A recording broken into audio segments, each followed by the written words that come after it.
Good morning and welcome to the First Unitarian Society and welcome to our annual water communion service.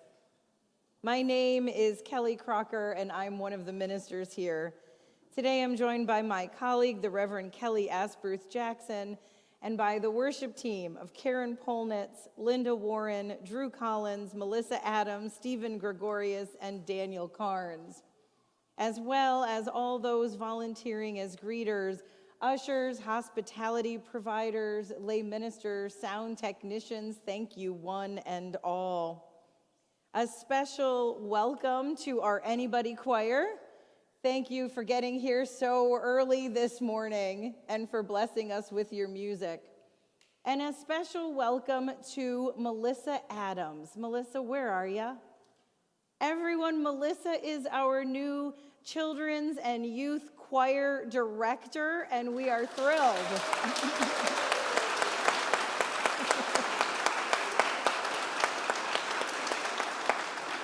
Melissa, I believe, is conducting our first piece today, so you will get to see her in action. All of you with children ages 4 through high school, come on Wednesday night and meet Melissa and get singing together.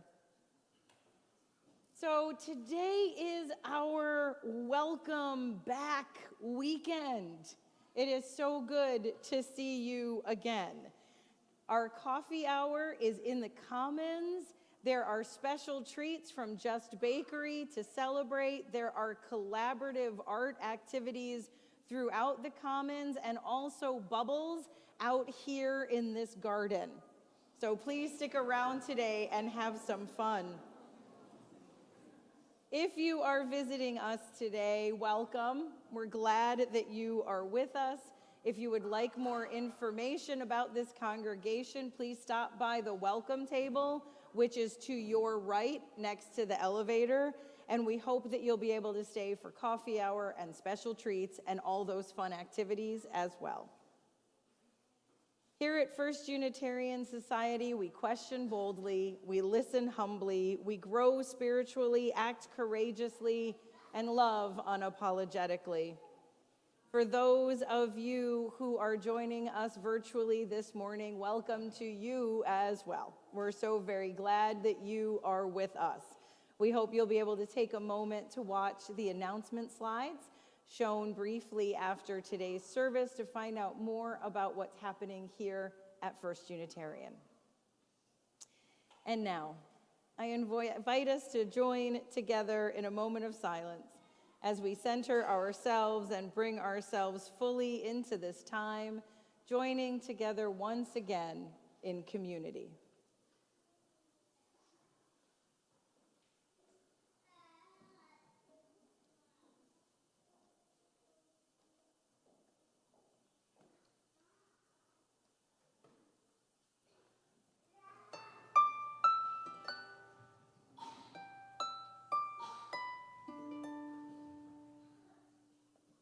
Welcome.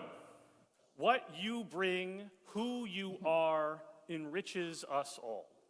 We say welcome to your joy, your hope, your pride. We say welcome to your grief, your fear, your anger, and the parts of you that are not yet ready to be seen and heard. Welcome to them as well. For we are people of faith. Faith in our expansive welcome, faith in our ability to grow, faith in the precious gift of our truths, faith in the promise of trying, learning, changing, faith in our capacity to know ourselves and each other ever more deeply. Welcome to you who are gay, straight, bi, pan, lesbian, queer, questioning, unable to be contained in any word. Welcome to you who are trans, cis, genderqueer, non-binary, intersex, agender, beyond words. Welcome to you who are human. Welcome to you who love and are loved. Welcome to you who are blessed, which is all of you. May this time together be a blessing. And we invite you now to rise in all the ways we do, Joining together in the words of affirmation as we light our chalice flame. We light this flame for the spiritual discipline that holds us together, love, teaching compassion, seeking understanding, calling us to nurture and protect, measuring the rightness of our actions and choices. Love is the center of all we hold dear. And we invite you now to take a moment to turn and greet those around you.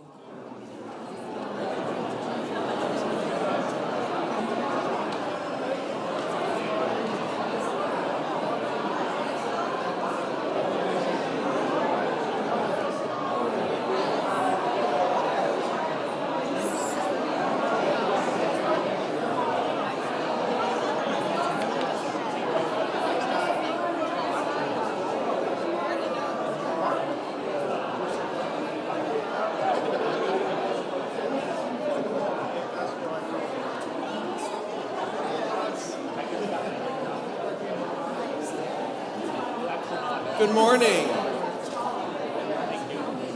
Good morning. Happy New Year, I suppose, to your water communion, starting our program year. Let's remain standing and sing our opening hymn, number 122, Sound Over All Waters, verses 1, 2, and 4.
Happy first day of classes. Woo! Are you excited? I'm pumped. It's amazing. Anybody else excited in this room for the first day? Yay! How come I saw more grown-up hands than anything else? What's going on, grown-ups? So we would like to invite anyone who'd like to come up front with a backpack, a bag of any kind. If you brought your backpack, come on up front if you didn't bring a backpack, because we're going to imagine your backpacks and bless those too. Come on up. I gotta say, I think grown-ups with backpacks are kind of adorable, so you come on up too. Yes. Hi. Hi. Hi, Nora. Hello. Hi, welcome. Welcome, welcome. All right, welcome. Yes. We've got grown-ups with backpacks and bags. Yes. We got lots of kids and lots of cool backpacks. So many cool backpacks. Awesome. It's that time of year where many of us have gone back to school or are getting ready to head back to school, either as students or teachers, and that can be super exciting, and sometimes it comes with some nerves, so some mixed emotions. Anybody with mixed emotions? Yeah? Some happiness? Yeah? Lots of things. Happy and excited. So we know some of you are happy and excited. We know some of us are a little nervous about it, and we might be trying to be brave, but it might be something that we really don't want to quite do just yet. So we want to show our support for all of our students and our teachers, and for anyone who may be starting something new this year. So in blessing your backpacks and your bags, we've even brought this one here, which is going to symbolize putting blessings in here for everybody who maybe forgot their backpack. And for anybody watching at home, pull your backpack out, and we're going to fill it with blessings. And where are my Olis? Because a little umyaya. Okay. Thank you. I am a proud Oli parent at the moment. So we're going to start with an understanding of this word blessing. What do you know or have an idea about that word means, blessing? Anyone have an idea? Yeah. Greeting something? Yeah. What else could a blessing be?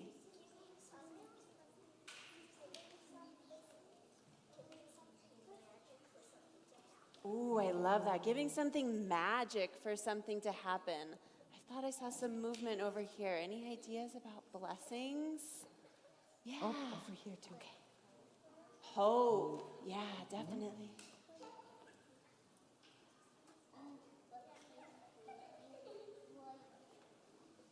Oh, like a hug can be a blessing? Ooh, yes. A hug can be a blessing. Yeah.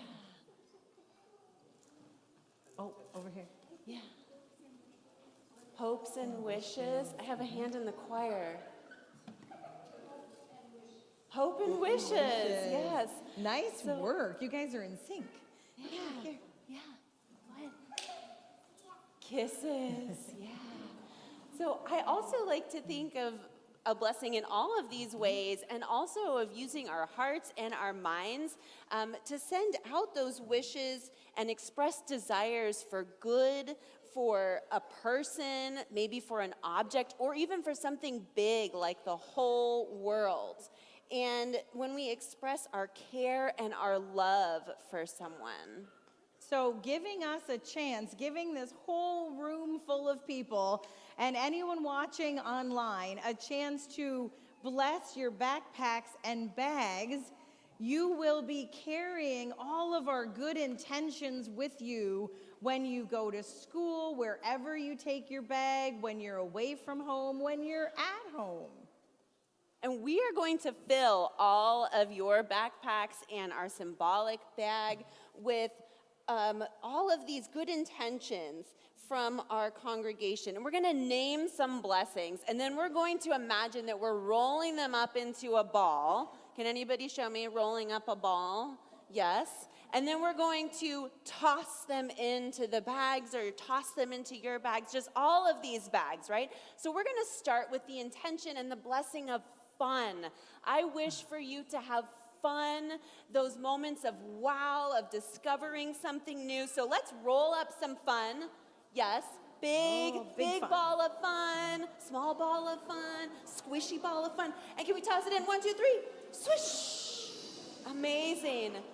What other blessings for back to school, for learning, for adventure? What do we have? What other blessings do we want to share? Yeah.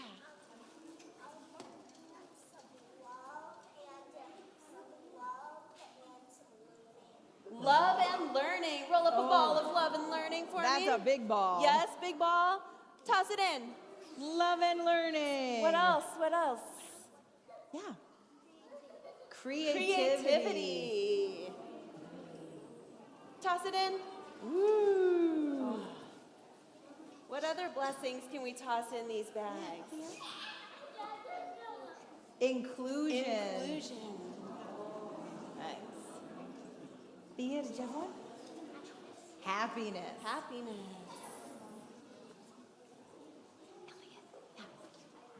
Kindness. Kindness. Big ball of kindness in there. Yeah, Riri.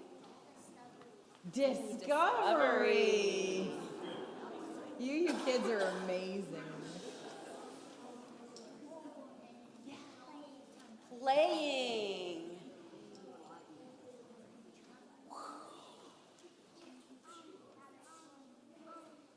Anything else? Grow. Oh, I see a hand all the way over. Oh, here's one, and then all the way over by the windows.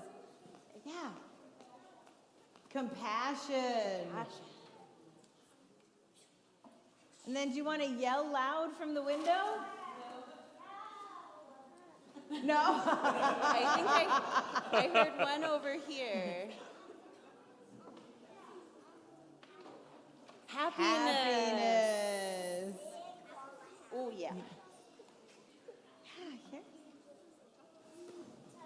Reading? Reading. Reading. Oh, yeah. Lots of reading in there. Big ball of reading. See one over here? Curiosity.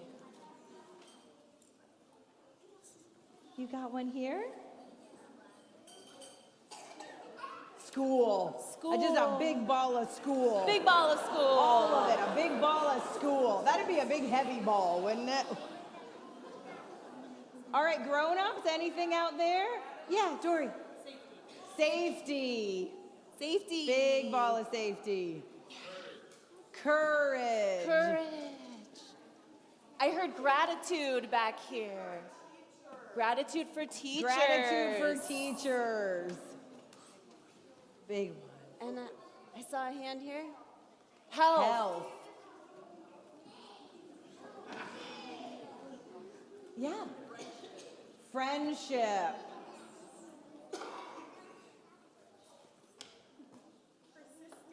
Persistence.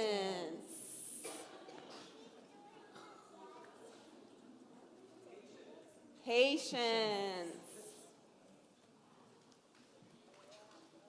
Wow. It's a heavy bag. Kelly, do we have any from our Saturday service that we didn't include today? Well, from the Saturday service, and I might have an overlap here, we have purpose, joy, focus, peace, resilience, new friends specifically, and appreciation for the work. Whoa. Toss all those in here. Woo. Amazing.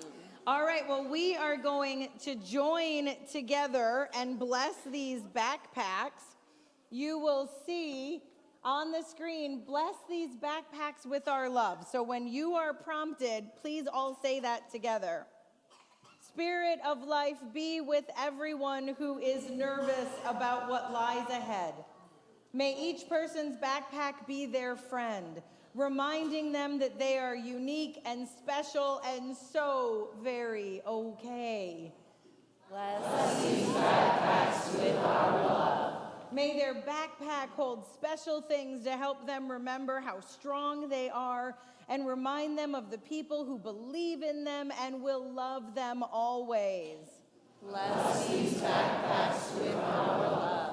May this new year be for each one filled with fun adventures and special joys. And may love be with these people this day and every day. May they always know here in this community they will find the hands of friends. Bless these backpacks with our love. Blessed be and amen. And now we are going to sing You and sing Karen to the first day of classes.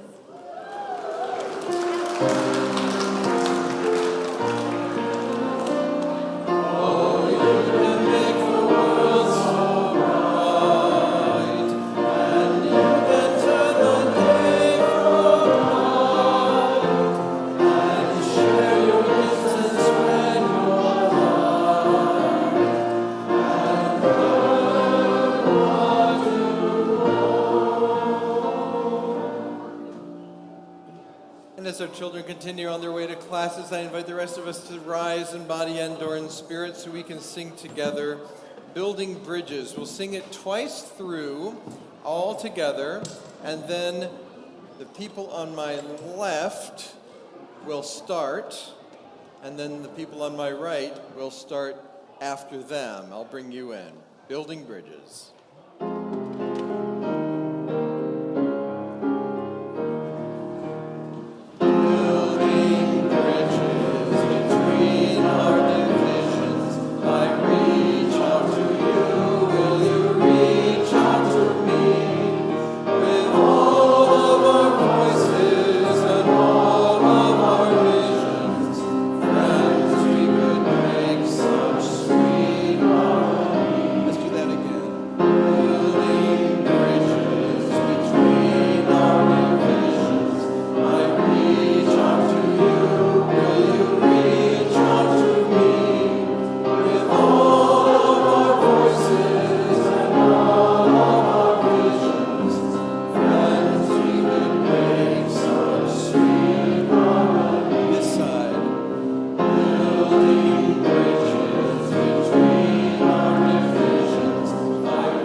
You all have to join anybody choir now that I know you can sing.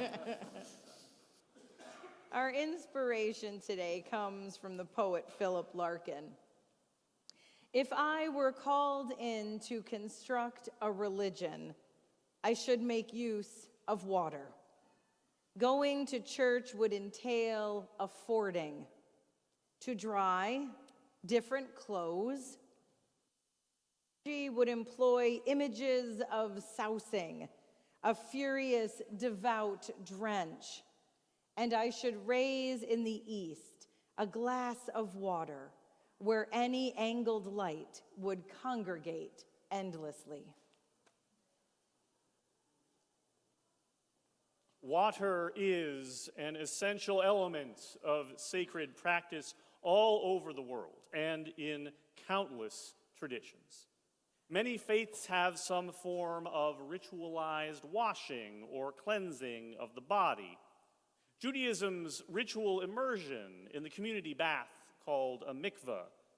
Islam's procedure for washing the hands, the forearms, the feet, the face, the ears, rinsing the nose and mouth, all before praying or reciting the Quran. Similar or related practices stretch back into time immemorial. In ancient Greek and Roman culture, there was an expectation to wash before entering a temple. Reportedly, this led the first century inventor, Heron of Alexandria, to create a device which would allow supplicants to buy a bit of water for washing up by depositing a coin into the top of a jar. A clever mechanism on the inside would open a stopper based on the weight of the coin and release a certain amount of water. This is sometimes credited as being the first vending machine. Ritual bathing in certain sacred rivers, sometimes in very large crowds, and usually at particularly auspicious times of year, is a crucial practice in Hinduism. The largest of these is the Kumbh Mela, which lasts over a month. Its most recent iteration, near the beginning of this year, drew some 660 million people, ranking it as the largest peaceful gathering of human beings on record. Of course, here in the predominantly Christian West, when we think of the use of water in religion, holy water likely comes quickly to mind. This is water that has been sanctified for ritual purposes, usually for baptism or for sprinkling onto people or places in order to bless them. And of course, for the filling of squirt guns in certain very cool vampire movies. But holy water is actually a concept shared among several different religions. All of them involve reciting prayers or reading scripture over the water itself. In Buddhism, a particular candle may be lit over the water vessel during its consecration, while in the Sikh tradition, a ceremonial sword is used to stir the liquid. It is traditional in many, though not all, forms of Christianity to add salt to the water when making it holy, whereas for the Sikhs, it is sugar that is added instead. The 13th century Zen teacher, Dogen, observed that what different types of beings see is different.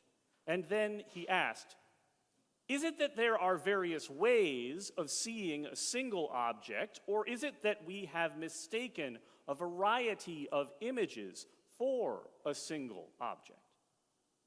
Expanding on this passage and considering the example of water specifically, the 20th century Zen teacher and chemist, John Dido Laurie, wrote, although we say there are many types of water, ultimately there is no original water, no water of various types. Instead, he offered, there are various ways of seeing this element we call water. Rain for a farmer who has just sowed the seeds of a new crop is a blessing. For another farmer who is trying to dry his harvested hay, it's a nuisance. For the owner of a house, for an expert kayaker, the roar of the approaching rapids is ecstatic, and for the owner of a house precariously perched at the edge of a riverbank, it's threatening. When we look at water, we construct in our minds a particular image that is different from someone else's. Ask 100 painters to paint the ocean, and you'll get 100 different oceans. But underneath these different images, is there just one ocean? Human spirituality overflows with the lesson either that water itself is sacred, or, if not, that it is a means for reaching that which is. There are countless religious formulas for the blessings of waters, in particular sacred waters, from the well of Zamzam in Mecca to the intersection of the Ganges, Yamuna, and Sarasvati rivers in India, to the spring in the grotto beneath Lourdes Cathedral. On this weekend, each year, we celebrate our tradition's own version of collective water veneration, sanctifying water by our coming together and sharing it in common.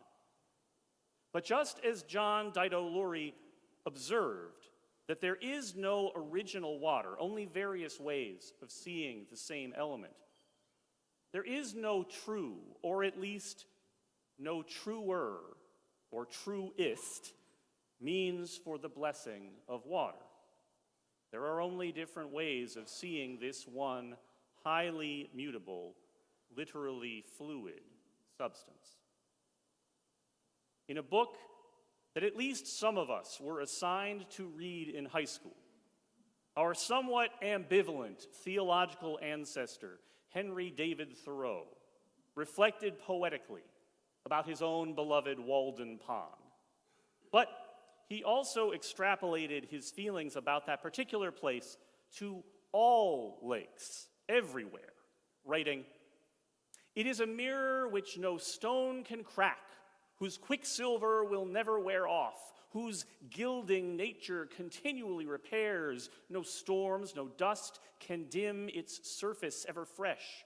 A mirror in which all impurity presented to it sinks, swept and dusted by the sun's hazy brush, this the light dust cloth, which retains no breath that is breathed on it, but sends its own to float as clouds high above its surface and be reflected in its bosom still. Of course, on a geological time scale, let alone a stellar one, lakes very much can crack and dim. Whole seas and even oceans may be lost or born anew. But that awkward young man from Concord still captures something in his romantic inaccuracy. Places where water shapes the land often move the spirit to reflect, to revere, to renew. For many of us, such personally sacred places are the source of the water we brought with us today, whether literally with us in a container or metaphorically with us in our hearts. It might even be that two or more of us could have brought water from the same place, but for thoroughly different reasons. One person's place of solace is another person's site of uncomplicated joy. The shoreline where you scatter your mother's ashes is the same place where someone else's children play. Several years ago, when I was traveling in Palestine, my brother and I went to the city of Nablus, which is in the north of the West Bank. There's a shrine there, but there are a lot of those all over Israel and Palestine. This one is a Christian church that is built over an ancient well. That well, according to some, was dug by Jacob, the ancient Jewish patriarch. And according to the folks who run this church, it is the site of a particular story about the teacher Jesus from the Gospel according to John. In that story, Jesus is hanging out by the well and asks a woman there for a drink of water. He then proceeds to tell her about a living water with such spiritual power that those who drink from it will never be thirsty again. When we visited the church with the well underneath it, there was a French-speaking tour group right ahead of us. That was the thing about visiting religious sites in Israel and Palestine. There were almost always tour groups everywhere. Different languages, different nationalities, different religious traditions. Everyone going to the same places, sometimes for entirely different reasons. To see the well itself, you went down a narrow set of stairs cut into bedrock and stood in a small room with a low ceiling and the well cut into the floor. As we came down the stairs, the tour group were all huddled around that well, paying close attention to their guide. He read from the Bible in French and then poured a little bit of water out of a pitcher and down into the well. The entire room was silent, waiting. And then the sound of the water coming down from where we stood, falling into the water below. The crowd gave a hushed ooh of wonder. The guide read more scripture and repeated the performance 2 more times. The group was just as much in awe throughout. I puzzled over exactly what was going on here, and as near as I can figure, without the benefit of fluency in French, this is it. First of all, the well is very deep. The long time that it takes from when the water is poured to when it is heard below demonstrates that. More importantly, the monks who run the church and look after the well don't allow pilgrims to draw water from it. It would be far too popular if they did that. Demand would outstrip supply, and the well would be dry in under a year. But pouring more water into the well, adding to it instead of taking it away, lets you know that there's water down there. I can't say for sure one way or the other whether Jacob dug the original well or if Jesus once had a conversation next to it.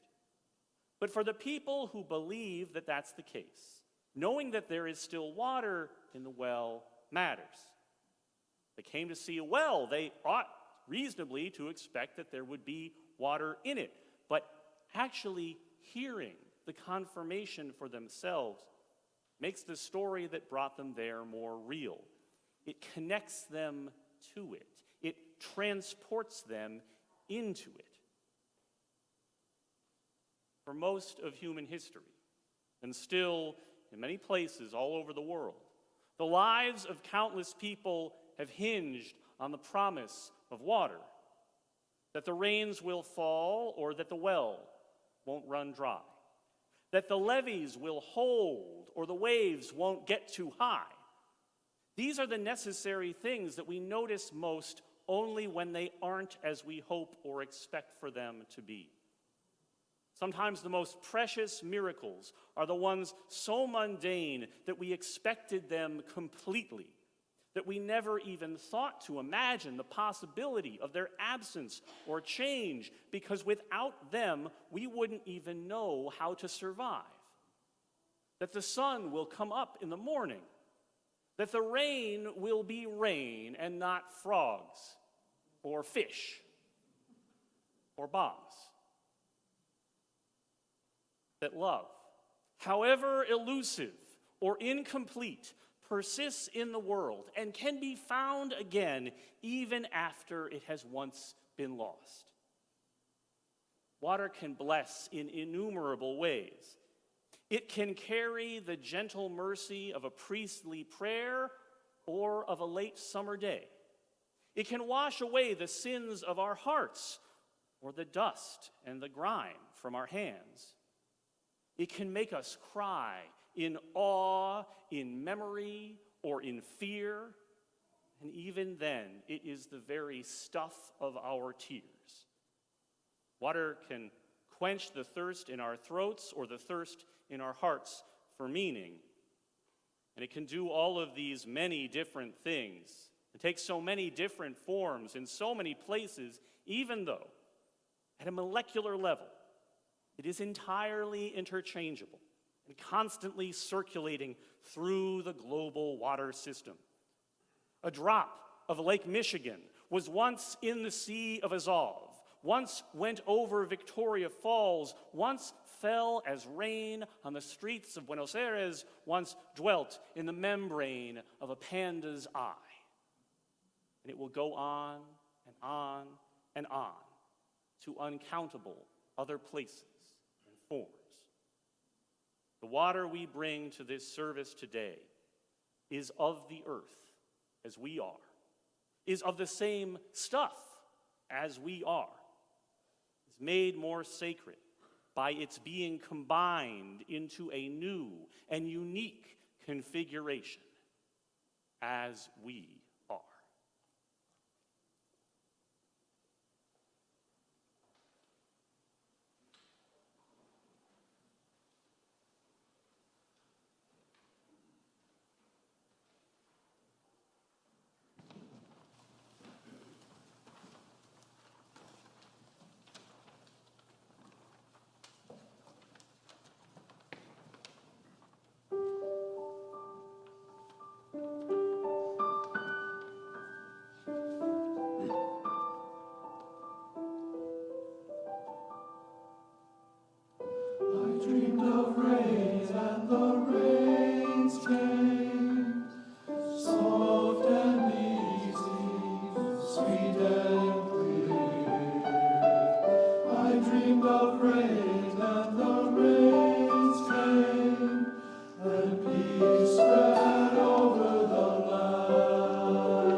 Thank you. And we invite you now into this time of giving and receiving, where we give freely and generously to an offering which supports the ongoing work of this community and also the work of our outreach offering recipient, who this weekend is the Sierra Club Four Lakes Group. This is the Madison area's expression of one of the nation's oldest, largest, and most influential grassroots environmental organizations. Through advocacy, education, and organized recreation, the Sierra Club works to protect our communities and the planet. There are multiple ways to share your gifts. Baskets will be passed here in the room. You can also donate directly from our website, and you will see on the screen the website as well as the text to give information. We thank you for your generosity and your faith in this life we create together.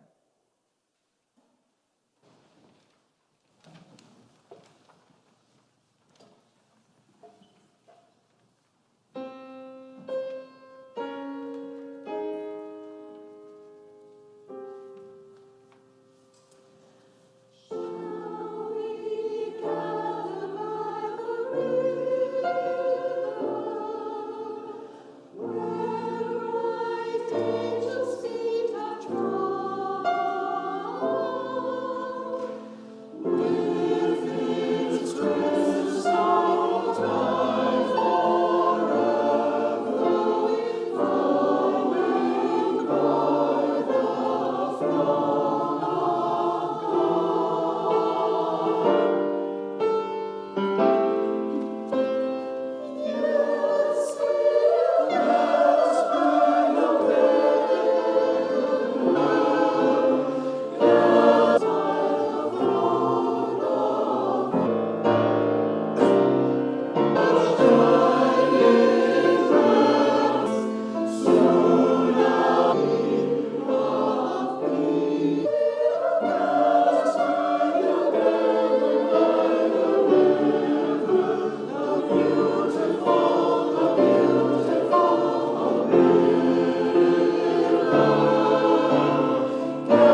Each year, in the communion of the waters, we gather together, bringing with us the simplest and yet most essential of all possible earthly offerings, water. By this ritual, we reaffirm our connection to each other and to the sacred whole of which we are all manifestations. Manifestations both wondrous and temporary, spiraling eddies in the ever-flowing river of time. Some of us brought water with us today, drawn either literally or metaphorically from a place where you feel a sense of belonging. Some of us contributed the source of our water in advance to inform our liturgy. And so at this time, we're inviting everyone here in the auditorium to process forward and add your water to our common font. If you didn't bring any with you, there is a pitcher of water by each font that you can use to add water to represent the water that you might have brung and that is with you in your heart. As our waters mix together, we will offer a blessing for their many sources and for this intermingled community that they nourish and sustain. Water is our common origin and our shared necessity. Though they move across, above, and below the earth constantly, taking on any number of forms, the waters of our planet are united by this constant cycle of flow. And our lives, like all life, have a cycle of flow, a constant motion of a sort. Even when we appear to be still, there remains the ever-present coursing of feeling and thought, like the pumping of blood through the veins. Though we are fueled and fed and cleaned and nurtured by many different streams, we join ourselves into community to draw upon the groundwater of all being, which sustains and connects us. So at this time, we invite you to come forward. Today, we bring the water from places of memory, both happy and hard, from places near and far, and from sinks in so many apartments and houses. Water from Hot Springs, South Dakota, from the Scottish island of Iona, from the old Pryor Avenue iron well in Milwaukee, and from Caroga Lake in the Adirondacks. Water that holds moments we wish never to lose, water that carries experiences we cannot forget. We bring water from places of parting, whether slowly or all at once, from places where we practiced letting go or held on to hope, places where we love the moment and hold on to our goodbyes, places that mark the final resting places of those we love, the oceans of our loss. We bring with us water from places of refuge, holy connection, and abiding hope. Water from Stricker Pond in Middleton, Ocean Beach Isle, North Carolina, Schoolhouse Beach on Washington Island, and the boundary waters of Minnesota. We bring water from places of healing that offer comfort when it is sorely needed, places of solace that replenish our strength in the midst of hardship, and places of rest that serve as a soothing balm to weary souls, the oases of our renewal. We bring with us water from places of wonder. We bring water from places that stir us to amazement and rekindle our spirits. Water from the Galapagos Islands and at least 3 Great Lakes, Superior, Michigan, and Erie. Places where we are overcome by the majesty of nature, by its vastness, by its beauty, and by its power, the fountains of our awe. We bring with us water from places of transition and change, water from battlefields and melting glaciers, from any place where what was is giving way to what might be, the well springs of our transformation. We bring with us water from places of joy. We bring water from Witch's Gulch and a household rain barrel, from Camp Lake in the Rawa Wilderness area of Colorado, and from the Ligurian Sea.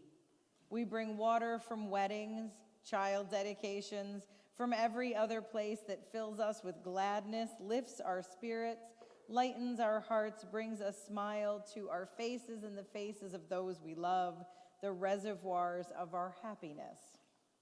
We bring with us water from places of meeting with other souls, with the divine, or with experiences that form landmarks in our lives, places of encounter, of friendship, or even of struggle. Water from the General Assembly meeting in Baltimore, Maryland, from Wingress Springs in the UW Arboretum, and from family reunions in Cape May, New Jersey, and Maine. Places that move us to gratitude and to the openness to life which allows us to trust in others and ourselves, the rivers of our faith. We bring with us water from places of home, from the taps of houses and apartment buildings, backyard ponds and neighborhood creeks, garden hoses and dehumidifiers, and the dwellings of the people we love. Water from Birchwood Creek in Menominee, from San Francisco Bay, from the Yahara River, from a local co-housing community, and from last year's water communion. Places where we know and are known, where when we go there, they will take us in, the streams of our belonging. Now, as we begin another year together, we bless the waters of our common font. We call upon that which is greater than ourselves to bless this water. And so now I'm going to ask you to please join together in the refrain, which will be, "We bless this water," when prompted. In the name and spirit of the truth and the beauty of our being together, We bless this water. In the spirit of our noble thoughts and lofty ambitions, we bless this water. in the name and in the work of justice, We bless this water. In the spirit of compassion for ourselves and others, we bless this water. in the spirit of generosity and forgiveness, We bless this water. In witness to all that is pure and lovely and life-giving, we bless this water. we stand together in the reality of now and in the uncertainty of tomorrow. We join together. Good job, good job. You did it. It's my fault. You did it. We're good, they're good. And we join together in the power and blessing of community as we bless this water.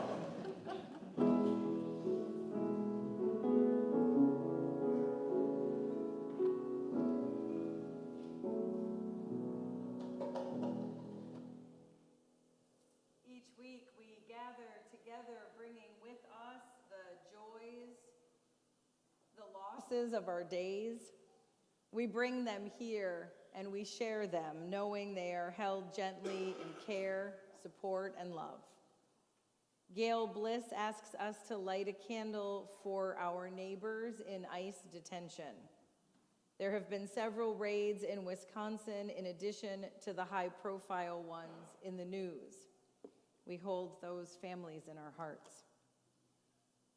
We remember those trying to survive in the war-torn areas of the world, the heartbreak and fear of people suffering, seeing loved ones die, education and health systems destroyed, fleeing from their homes under threat for their lives.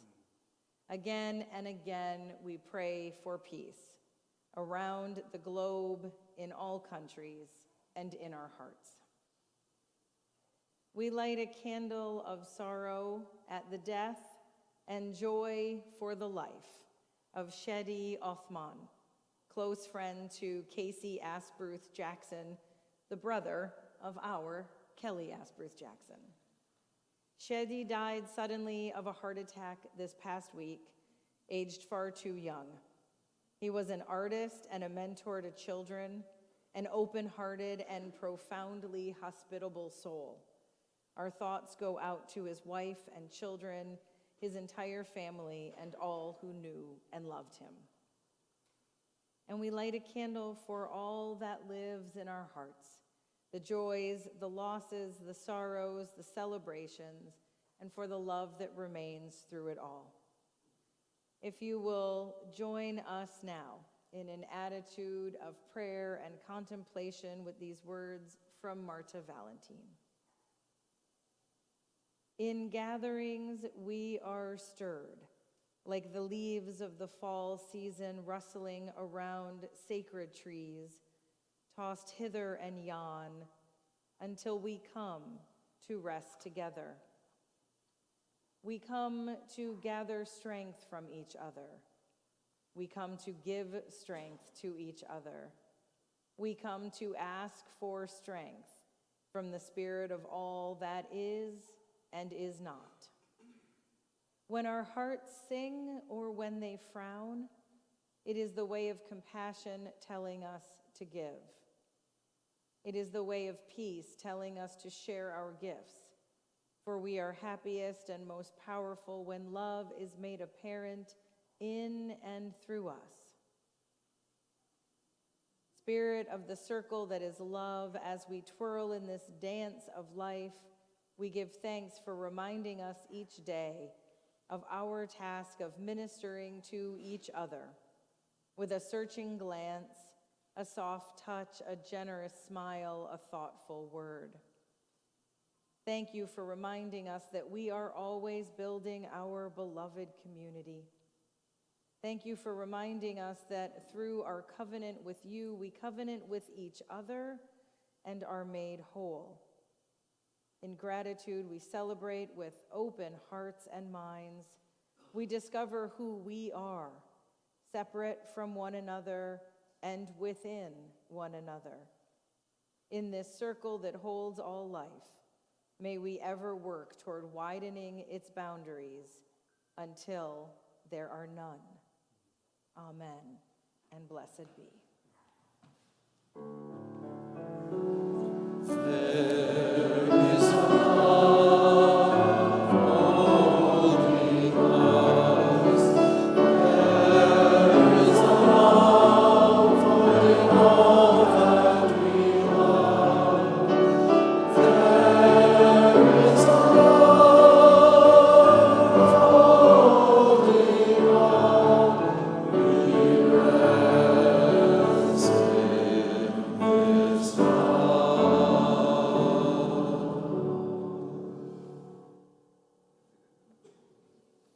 Closing hymn today is number 1064, Blue Boat Home.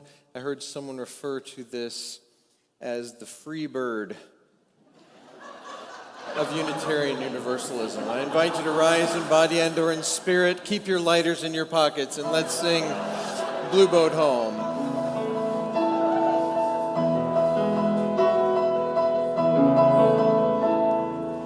Oh, below me I feel standing on these mountains and plains, far away from the rolling ocean, still my dry land heart can say, I've been sailing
as we leave this sacred hour, may the welcome we received become the welcome we extend.